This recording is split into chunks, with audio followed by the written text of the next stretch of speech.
नमस्कार, पुणे डिजिटल मीडियामध्ये आपले स्वागत. मी महाराष्ट्र प्रतिनिधी श्री राजू परदेशी. आज आपण पुणे बालगंधर्व येथे आलेलो आहे. राष्ट्रीय कला अकादमीच्या माध्यमातून न्यास 2026 चे रांगोळी स्पर्धा जे इथं करण्यात आलेली आहेत त्याविषयी आपण येथील जे व्यवस्थापक आहेत यांना आपण विचारून घेऊयात. मॅडम, पुणे डिजिटल मीडियामध्ये आपले स्वागत आहे. आपण ही कला अकादमी जे आपण चालवत आहात ते किती वर्षापासून आपण करत आहात आणि ही प्रेरणा आपल्याला कुठून आली? आम्हाला 27 वर्ष झालेली आहेत आणि नाव काय आपलं? मी संचालिका रोमा अमर लांडे. आम्ही जे प्रदर्शन आत्ता भरवलेलं आहे हे आम्ही 7 वर्ष झाले करतोय आणि आमच्या वर्गाला 27 वर्ष झालेली. 27 वर्ष.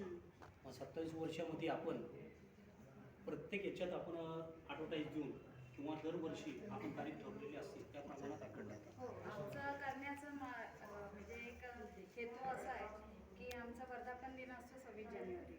26 जानेवारी. मग त्या ह्याच्यानुसार आम्ही प्रदर्शन नेहमी बनवत असतो. मग आता आपण जे महाराजांविषयी किल्ले गड वगैरे दाखवत आहेत तर आपला उद्देश काय आहे?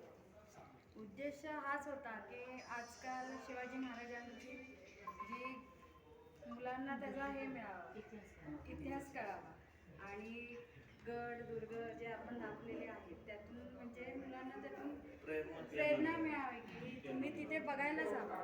दुसरीकडे कुठे फिरण्यापेक्षा तुम्ही गड वगैरे बघितले तर ते महाराजांचा तुम्हाला तिथला इतिहास कळेल. या हेतूने संस्कृती आपली जपली पाहिजे त्या माध्यमातून आपण महाराजांच्या काळामध्ये आपलं नाव काय सर? योगेश जाधव सर.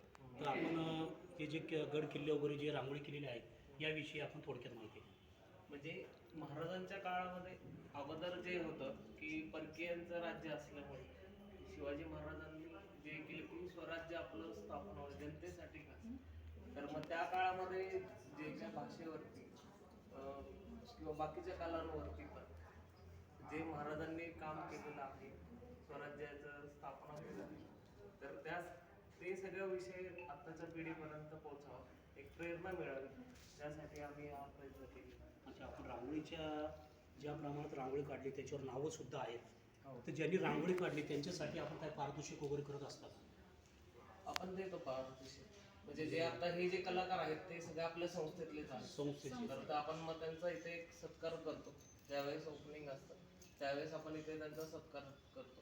कारण की आता आम्ही सुद्धा आमच्यासोबत गायिका या स्वर्गंधरच्या आयोजिका आहेत तर त्यांच्या माध्यमातून सुद्धा गाण्याचा कार्यक्रम वगैरे घेतात. तर आपल्या अकॅडमीच्या माध्यमातून काही कोणाचं काय बक्षीस समारंभाचा कार्यक्रम असेल तर त्यांच्या कार्यक्रमामध्ये ते पारितोषिक वगैरे आपलं देण्याचा प्रयत्न करते. तरी आपण कोणाला पारितोषिक किंवा कोणाचा प्रथम क्रमांक आहे किंवा आपली जी संस्था आहे त्या संस्थेला स्वर्गंधर म्युझिकल ग्रुपच्या वतीनं आपण त्यांना पारितोषिक वगैरे आपण देऊयात. कारण की खूप छानपैकी रांगोळी काढण्यात आलेली आहेत.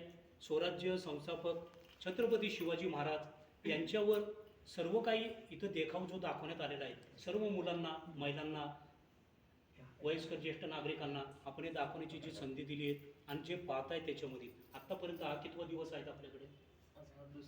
दुसरा दिवस आहे. किती तारखेपर्यंत? उद्यापर्यंत 3 दिवस आहेत. ओके, 31 मार्चपर्यंत. तरी आपण पाहतात 2 शब्द बोलायचे आपल्याला? नाही, मला एक विचारायचं आहे, साधारण एक रांगोळी काढायला किती वेळ जातो एका माणसाला? तसं पाहिलं तर आपण वेळेचं लिमिट नाही त्याला. त्याच्यावर एक रांगोळी साधारण ही 30 मिनिटातही होती, एक रांगोळी 24 तासात होती. कलाकार आहे, कलाकार त्यांचं आत्मपरीक्षण स्वतःचं मत आणि मन कसं मांडतो त्याच्यावरती डिपेंड आहे. ती जेवढी सुरेख आणि रेखीव होईल त्याच्यावरती डिपेंड आहे. साधारण तरी बघा तरी आपल्याला एका रांगोळीला 1.5 तास ते 2 तास लागतात. मीन बेसिक अंदाज. तशी आपण ही रांगोळी ऑलमोस्ट सगळ्या कलाकारांनी गेली तर ऑलमोस्ट 24 तास गेलेले आहेत. माझं नाव दीपक विलास चव्हाण. आपण या रांगोळी स्पर्धा वगैरे घेतली तर पुणे डिजिटल मीडियाच्या वतीनं आपल्याला सर्वांना